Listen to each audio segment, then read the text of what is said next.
if you have somebody who's larger than you are, right, and can beat you up, do you talk to them? No, not necessarily. Why not? So they don't beat me up. They don't beat you up, right? But there should still be some kind of... Hang on. Is that a form of appeasement? Well, I just distance myself from this person. So it's not a form of appeasement? But a third party Hang on. Answer the question I asked first. Is it a form of appeasement when someone's much larger than you, so you don't talk shit to them because you don't want to get beat up? Is that appeasing? I mean, you're not really doing anything in that Right. situation. It's not appeasement then. Sure. So when we're talking about this, it's not appeasement either. But if either. you bring in a third party in that situation, I think they have a responsibility to call out the person who's... Well, I think that the case is that if you aggravate the sex who is responsible for your fucking rights and then they take them away, well, that's just like going up to the 6'4" guy as me, right, who's 280 pounds and going, fuck you, I'm going to do what I want. And then when he smashes my face, does it matter if I give him my moral objection? If I'm like, that's really immoral that you just did that, he's going to be, oh, that's nice. They don't give a shit about my moral objection. They're going to beat my fucking head in. And the thing is like, okay, since that's an objective reality, the objective reality here for women is exactly the same. If you decide to continue the agitation of men, if women collectively do that, men are capable of taking everything from women, and the reverse isn't true. Okay, when I think about what you're saying in the context of the world we live in today, a society that's advanced a lot more than that intellectually, is not just this caveman primitive, I beat you up, you listen to me, you appease to me kind of way. Because it's very Stone Age, actually. It's very interesting. It's funny to me that it's like this weird appeal to naturalism. The problem that you have is you have what's called a normalcy bias.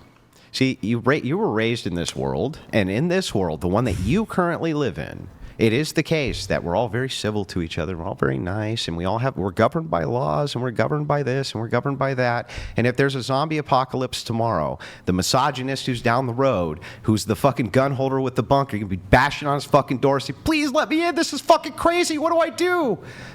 And I don't blame you for that, because I'm going to do the same shit. I'm going to run over and be like, what the fuck do I do, man? There's zombies everywhere. This is fucking crazy. When the curtain goes down. Society right now, the benefits that women have are incredible, and you have no idea how beneficial it is to you, how good men really are to keep a society like this going. They're extraordinarily benevolent in what they do. It's insane. And to think that like we can look at half the world where they are technologically advanced in China. Okay? Yes, they are. I mean, they're almost surpassing us as a superpower.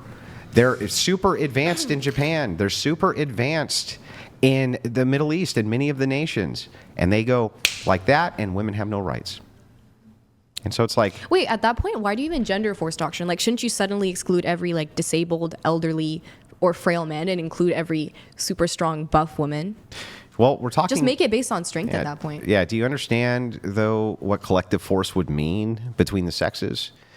So collective force between sexes actually means something. Like, a 50-year-old man is still very fucking dangerous to a 20-year-old woman who's strong. To a 20-year-old woman who's strong, a 60-year-old man is still a significant threat to them. I mean, it could be the case that if the 20-year-old woman was really strong and he was really frail and like on a wheelchair, women get overpowered by their 11-year-old sons. That's how bad it is. It's not a joke. Like a woman could overpower a really old frail man. Yeah, some. But the thing is like you're talking about based around collective action. And when you're talking about collective action, it doesn't matter how many outliers you point to. Oh, there's a guy over there who's in a wheelchair. Oh, there's a dude over there who can't lift anything. Oh, there's a dude over there who can't use a gun. I agree. Those examples are there. But collective action is usually done uniformly between a collective. But then in that case, don't you think there's a sort of like injustice within this force doctrine idea? What's the injustice? It's a descriptor. It's not a prescription. Every strong woman doesn't get to be included. It's woman, not women, not strong women. Oh my God. Wait, really quick, just on what Andrew said, I just want to make sure that you understand that. And so it's a descriptor, not a prescriptor. Yeah, I Andrew's understand not the saying difference. yes, we should. He's not saying yes, we should do this. We should subjugate women. That's not his argument. I understand He's just saying this is not what should be, not what ought to be. Yeah, this is okay. How come those Middle Eastern men in wheelchairs have rights and the strong women in the Middle East don't? Monopoly on force. But what I would say. So hang on, collective. The collective still is what matters. So the thing is, and that's an injustice. Well, justice. Right? How do you ground justice? If you don't ground it in God, isn't it just preference? Like morality, Yeah, like what moral is legitimacy. justice? Tell me what now listen, I'm not trying to make this a trick question, and I'm going to just caveat this with this. Explaining what justice is, it's like the hardest concept in the world. Okay, well, so I'm not going to hold you to this, right? Instead, I I'm just going to say, okay, you can try to ground when justice. I'm talking about justice, like when I'm talking about justice in the context of like rights, I think, in that case, you don't have rights. There are no rights. They're made up. do you not believe in the concept of rights? No, they're made up. Where do they come from? Point to one. The government? They're like, okay, I would define rights. The government gives you rights? In this country, yeah. Well, no, just period. Can I define rights? Yeah. Protections given to individuals in society. Oh, to- given? They're given to you? They're legally enforced. And what makes it a right if it's given to you? Can it be taken away? Yeah, it can It doesn't be. sound like you have a right then. Sounds like you have force. Sounds like somebody uses force in order to collectivize to make sure that you can do or not do something. That's not really a right. That's not like the justice in rights when you say I have the right to speak. You have the right Freedom to speak. of speech, yeah, that's a right. Yeah, it's a right. As long as somebody says you have it. How do you feel about the Constitution? Hang on. As long as someone says you have it, that's it. That's the only way you have rights. You don't have rights. Rights don't exist. They're concepts. They're made up. Just because something's awarded or given to someone, it doesn't mean it doesn't exist. Where does it exist? Where does a right exist? Can you point to one? Can you touch it? Can you taste it? Can you smell it? So if you can't physically or tangibly interact with something, it doesn't exist. Where does it exist? Like love is a real thing. You can't touch or taste or feel love. Isn't love just a combination of chemicals in your body that give you a reaction? So that exists, right? Do you only believe in tangible concepts? That's interesting. Well, no, I'm looking at your worldview. I'm looking at I'll your ground it in worldview. something more like realistic. Okay, what? What is it grounded in? If someone tried to like kill you, then they would be arrested because you have the it's right. just grounded in the law, so everything in the Middle East is fine because it's lawful? I didn't say it was fine. Okay, well then what is it grounded in? I'm just talking about like the practical application Then of rights. what If is it someone grounded violates in? your rights, Yeah, but what is it grounded in? What do you ground rights in other than you like them? the law? So then if you take rights away via the law, that would be justified, right? No, you shouldn't take rights away. How do you ground rights in the law? But then if I say, well, I'm going to use the law to take your rights away, the very grounding you're using, that's bad, but the other way it's good? What? I think we're getting confused here because Yeah. Me too. I'm not, but I mean, like, I think the confusion is going from like you're saying that I have rights because the Constitution says so. Right. It feels like a moral thing to have. Well, who decided that was a moral thing to Right. have? Men in charge, and why did they do that? Because it was beneficial to them and their families and their comrades. What is a country? It's just a big tribe. The I would say It's rights just- are awarded it's by very virtue of being human. naturalistic. Right, But- by who? What do you mean? Well, there's all sorts Well, I mean, of people by who the are... dog- By not collective writing the- society. And so if collective society decides to take those away, why are they actually being immoral?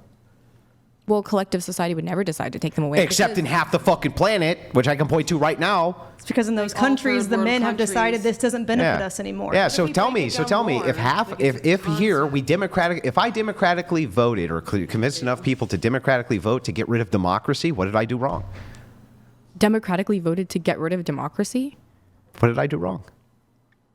Well, you can vote for whatever you want. Right, but if I democratically vote to remove democracy and rights from everybody, tell me why that's actually wrong other than your preference. There could never be a situation in which you can vote in a democracy to remove democracy, could there? Yes, you could do it right now. Oh, by voting for Trump? Yeah. Didn't you? Don't you think he's a tyrant trying to take away your rights?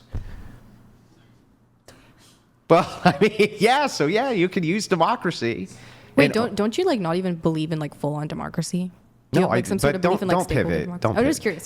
That's bad faith. So the thing I is, just got distracted. Let's That's move, not bad hang on. faith. Let's move back to good faith.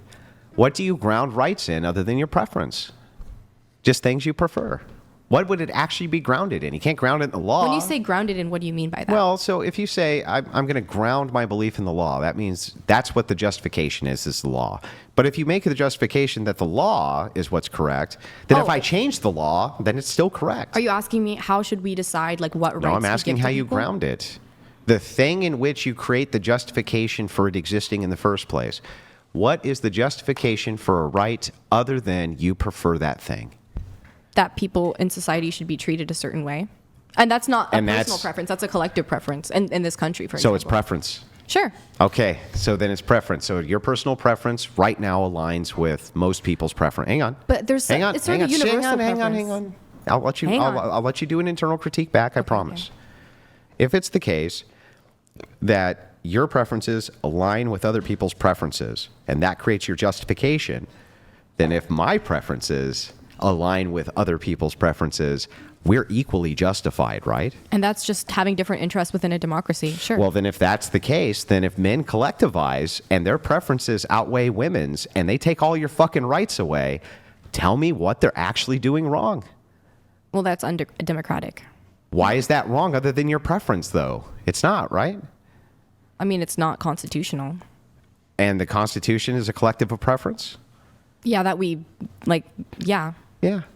So then, if that's the case, if everything just boils down to what you prefer, then the second men decide to the second men decide to and prefer to stuff your asses in cages, then they're equally justified. You keep talking. Hang on. How would they not be equally justified if they're just using the same standard you are, preference? Because when you keep attaching personal preference to what I'm saying and thinking, but don't you believe there's some kind of based on reason, rationality, I don't want to use the word objective, but universally we have you could look across religions, across cultures, across cultures. There's universal understandings of maybe people should be treated this way. This thing is the right thing. This thing is the wrong thing. Even in a secular context. Can I tell you about a little island off the coast? I'm talking about patterns called Papua New Guinea. Let me explain about this little island. Are we working in exceptions in now? Papua New? Well, okay. I'm just saying. Listen. Before I'm not going to bring that up, even though it's hilarious to do. I'm just going to point this out. Your argument is circular. You're saying me and the collective prefer this thing, and that's what makes it justified. And I say, okay, that's fair. That's not even about preference. It's universal understandings that benefit. Are universal standards unchanging? Mostly, I'd say. They're unchanging? They can change, but a lot okay, then they're not universal unchanging. Understandings are unchanging. Unchanging means can't change. I'd say there are plenty that don't change. Okay, can't. Then I'm not asking about do or don't. I'm asking about can or can't. Are universal preferences unchanging? That means cannot change. I would say the most universal preferences can't change. They can't? They often don't. What? Okay, let me give you an example. If you have a law that says don't kill people, throughout history that law's been enforced across except cultures. in Somalia. Is there a law in Somalia that says you can't kill people? There's anarchy. There's no government. Do most countries let you kill people? What? Wait, you said can't. Can't. Can't's a definitive. It means cannot. Okay, I'm talking about a pattern here, a trend here. Yeah, I'm talking about a trend here too. So Somalia is the trend and the pattern? The trend, it's one country. No, the trend is just preference. If you can point to majority of countries and majority of the majority of countries, women have no fucking rights. Do they in most countries? Yeah. Yeah. Was there anything else you wanted to add to that? So the universal preference must be that you don't get any fucking rights. In those countries, are they democratic? No. What do they need to be? Do you think if they suddenly were democratic, then that could change? That in those countries, suddenly women could gain access to rights? I don't know. Iraq is democratic now, and I don't know about the whole women's rights thing there. In Afghanistan, if you gave women, if you implemented democracy who gave them that? Who? Well, I mean... Who? If men suddenly gave women the right to vote. Oh, if men suddenly gave women rights, that's crazy. And they're only really incentivized to do that when they need their votes. That's crazy. If men gave women rights, the women could do stuff. I'm fucking razzle-dazzled by this argument. No one ever said men were physically weaker or had less of a monopoly. Well, I'm just saying, you're just saying to me that if men happen to give women the right to vote... I've agreed with you this whole time that men are stronger and can physically overpower women. That's not what we're talking about. We're talking about if men gave women the right to vote right now. Also, that's a pivot from what I'm saying. It's not. You said if men in Afghanistan suddenly gave women the right to vote, then things would sure change. Yeah, no shit. No shit. I'm talking about universal understandings, and you're drawing this back to forced doctrine. Okay. I was saying. I thought we were talking about forced doctrine. Oh. Barrier Wisdom donated $1,000. Sorry for the delay. Moment of silence for our fallen Corporal Meyer, USMC 2024, the Kabul 13 Gate, and all who fell from Fallujah to Kabul. We remember. We honor. We will not forget. Happy Veterans Day. Semper Fidelis. Barrio Wisdom, thank you for the champagne pop. Appreciate it. Sorry if you guys want to continue. One for I love a good argument. One for the guys. devil, one for the devil dogs, I guess. Sorry that your friend passed, man. Anyway, yeah, back to this. It sounds like everything you say just reinforces What force I was doctrine. saying, when I was talking about universal understanding, because you were saying like, oh, in a lot of countries, there's like Well, actually, I'll have beer. women don't have rights. Continue. I was saying that if you suddenly gave everyone the right to vote in a lot of these countries where women don't have rights, then maybe women would not be as oppressed. Wait, say in that those again? countries. I want to make sure I got that right. We were talking about universal understandings and like morals, right? Yeah. And then you mentioned like, oh, well, in a lot of countries, like majority of countries, women don't have rights. And I said, well, that has a lot to do with the fact that those countries are undemocratic and controlled by men. Yeah. If they suddenly were democratic, that would change. Based on Sure. the fact that most people And who would have would look to, out more for women, which who is a would have universal to- understanding. Who would have to make them democratic? What I'm trying to prove right now at this point is that there's a concept of universal understandings and morals. There's not. Otherwise, why don't we all have the same ones? Do you notice how like across religions there's often like certain values that are preached, that there's like similarities there? Sure. Across cultures there's similarities in what people will believe, and like in different countries there's like commonalities of certain laws that'll be passed. That's what I'm calling universal understandings and morality. Okay, that's great, but these So you aren't agree with me? these aren't shared concepts, though. But there's I just gave an example of like how they can be shared across so many people, and you Yeah, said like, but yeah, they're- cool. but I they're agree not- with you, but I actually disagree with you. Yeah, no, I'm just disagreeing with you. So But you just said, Yeah, I agree with you that it is true that you could make the argument that there's some shared concepts of morality across people groups. That's but, what I'm saying. Okay, But cool. but Really but, quick. but it doesn't matter because all people groups don't share morals. So And I'm saying based on those commonalities, that's what rights are those often grounded in. commonalities can change based on the preferences of people groups. What is universally accepted good behavior now was not 300 years ago. Example. If that guy pissed me off 300 years ago, I could challenge him to a I think duel. they're relatively unchanging. If that guy pissed me off 300 years ago, I could challenge him to a duel, go outside, he would take his top hat off, we both pull out guns, try to blow each other's fucking brains out. Now, is that a universal moral? Right now? No, it's fucking not. So the thing is like, look, universal preferences change constantly. Or I could challenge Not him that to a duel. constantly. Yeah, constantly. You said, what did you say, 300 years Constantly. ago? Women 300 voting years is ago. brand new. That never happened before. That's not even a thing that ever really happened. Well, when I'm saying... No. What you're saying is absurd. Not really. Universal constants for morals change constantly. They're not unchanging. Not only are they not unchanging, we can 100% expect Does that the invalidate them? intuitions of people in the next 100 years are going to drastically change.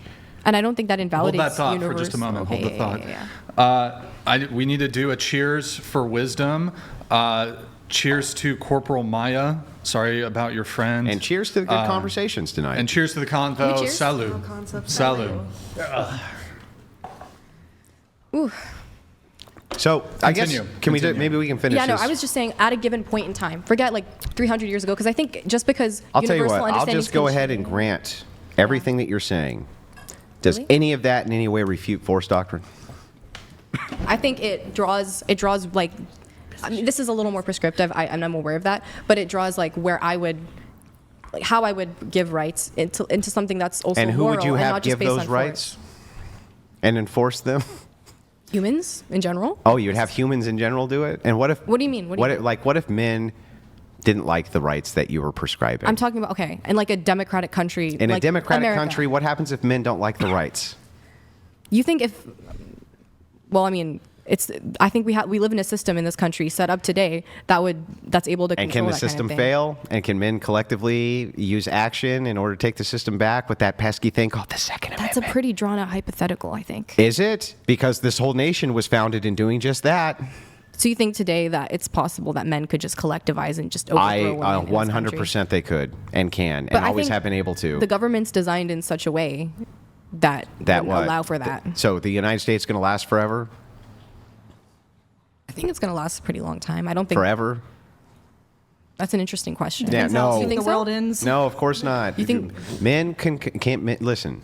Force doctrine is saying this: men can collectivize whenever they want to take the rights away from women. And I'm sorry that there's a lot of women who are just rationally don't understand that that's the case. Hang on. Let me just finish what it is, and then you can attack it. But let me at least get it out. Okay? Women can't appeal to that same thing. They cannot collectively take rights away from men. They can't, and they've never done it once.